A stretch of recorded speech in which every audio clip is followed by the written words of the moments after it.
র্যাঙ্কিংয়ের ব্যবধান ছিল স্পষ্ট, আর সেই ব্যবধানের ছাপ যেনই ফুটে উঠল পুরো ম্যাচ জুড়েই। হ্যানয়ের হ্যাংডে স্টেডিয়ামে আজ এক কঠিন বাস্তবতার মুখোমুখি হয়েছে বাংলাদেশ ফুটবল দল। ফিফা আন্তর্জাতিক ম্যাচে ভিয়েতনামের কাছে ৩-০ গোলের হার শুধু একটি পরাজয় নয়, বরং এটি জন্ম দিয়েছে অনেক প্রশ্নের। ফিফা র্যাঙ্কিং বলছিল আগেই গল্পটা, ভিয়েতনাম ১০৩ নম্বরে, অন্যদিকে বাংলাদেশ ১৮১ নম্বরে।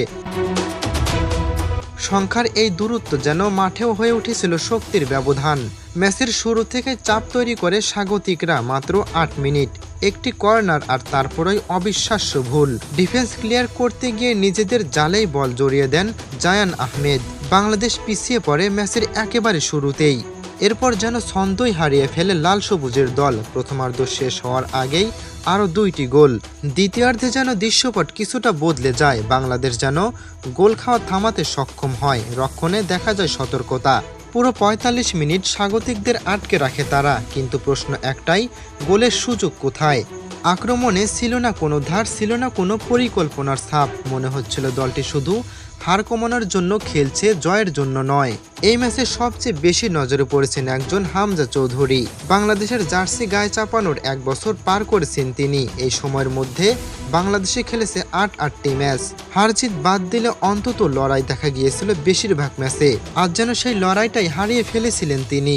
পুরো ম্যাচ জুড়ে যেন হামজা চৌধুরীকে দেখা গেছে মনমরা এবং খুবই চিন্তিত। কখনো সতীর্থদের দিকে তাকিয়ে হতাশ, কখনো দূরে তাকিয়ে যেন নিজের মধ্যেই প্রশ্ন করছেন। মাঠের ভাষা অনেক সময় শব্দ ছাড়াই সব বলে দেয়। হামজার চোখে যেন সেই প্রশ্নই ছিল, এই দল কি সত্যিই প্রস্তুত? ম্যাচ শেষে কোচ হ্যাভিয়ার ক্যাবরেরা বললেন, আমরা তাদের সমান খেলেছি, কিন্তু বাস্তবতা কি সেটাই বলছে? স্কোর লাইন বলছে অন্য গল্প, মাঠের পারফরমেন্স বলছে অন্য সত্য। বিশ্লেষকদের মতে দল সাজানো এবং কৌশল নিয়ে বড় প্রশ্ন উঠেছে। আজকের ম্যাচে খেলোয়াড় বদল হয়েছে, কিন্তু বদলায়নি ম্যাচের গতি। পরিকল্পনা যেন কোথাও হারিয়ে গেছে। আর এখানে উঠে আসছে সবচেয়ে ভয়ঙ্কর আলোচনা, হামজা চৌধুরীর ভবিষ্যৎ। অনেকেই মনে করছেন এমন কোচিং ও কৌশলের মধ্যে খেলতে থাকলে বাংলাদেশের সবচেয়ে সম্ভাবনাময় এই মিডফিল্ডারের ক্যারিয়ার ঝুঁকির মধ্যে পড়তে পারে। একজন খেলোয়াড় যখন ইউরোপিয়ান ফুটবলের অভিজ্ঞতা নিয়ে মাঠে নামে, সে চায় সংগঠিত দল, স্পষ্ট পরিকল্পনা আর জয়ের মানসিকতা। কিন্তু চারপাশে যদি থাকে বিশৃঙ্খলা অবস্থা, যদি ভুলেই হারতে হয় ম্যাচ, তাহলে প্রশ্ন উঠতেই পারে হামজা কি ঠিক জায়গায় আছেন?